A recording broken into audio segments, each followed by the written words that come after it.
Hi, it's me again, coming to you a little late. Like I said, with depression, think bipolar, things like that, you have your good days, you have your bad days. Well, I've been in a run of having bad days, and so it's been affecting me mentally, so it's affecting me physically. I don't focus, so it's been harder to get these done. Probably since day 6 or 7, it's been getting difficult.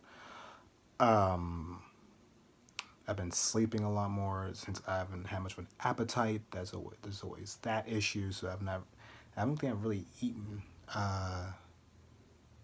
regularly in about a month.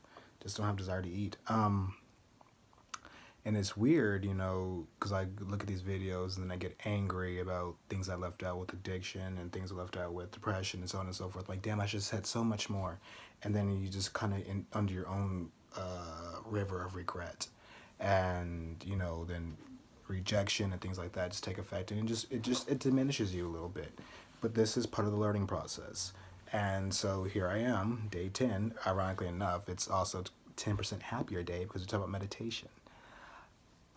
Meditation, it can be interesting. There's so many different ways about going about meditation, so many different schools of thought, like, oh, you should hum, you should just sit still, you should clear your mind. Well, I hate to break it to you, but clearing your mind, it's almost impossible.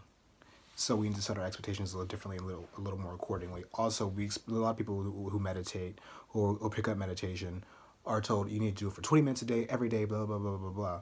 And that's just it. And if you're not doing it, then you're not committed to the cause. And to me, that's not true at all. You can meditate for 30 seconds a day. You can meditate for a minute a day. You can do it quietly. You can do it with a guide. You can do it with music. You can do however you need to do, whatever gets you in a space where you are mindful and you feel like you're calm, that you can come back to and center. That's all that matters. Because honestly, things are going to happen in your mind, whatever, but you have to be able to be present in the moment and be like, you know what, like, I see these thoughts, but these thoughts aren't me. They're not controlling me. And where I've messed up with meditation, I keep going back to over and over again, is the fact that I expect it to just instantly fix my problems, which it doesn't. And there's that impatience and that need for immediate gratification, to do that entitlement that it's supposed to work automatically, and it doesn't. A lot of people who also have issues with meditation are like, oh, it goes against my religion. Oh my God, I pray, and that's great. But honestly, meditation isn't about prayer. It's about having inner dialogue with yourself. And honestly, you can pray to God or whoever you pray to, all you like to, whatever.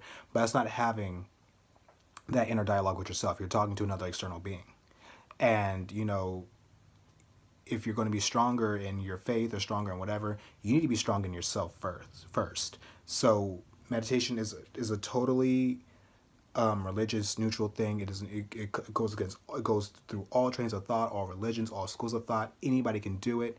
It doesn't take very much. If honestly, it just takes sitting down and pretty much getting in touch with you. Again, if that means sitting down, close your eyes, doing for a few minutes a day, so be it. If that means you have to have a guided meditation, there's plenty on YouTube.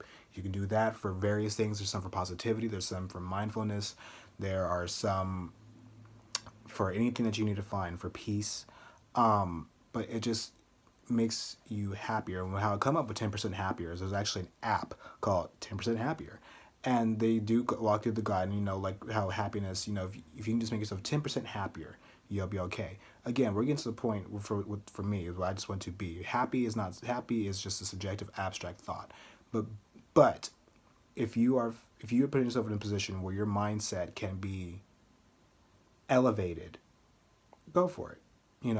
And with the 10% Happier app, they break out meditation. They explain to you what it is, what it isn't for them.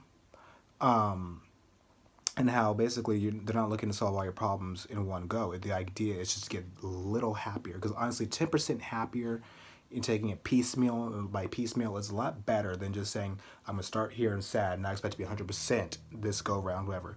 Baby steps, baby steps, baby steps, baby steps. And so I encourage anybody to meditate, but I also would encourage you to do as much as you can handle. Because some people cannot focus that long.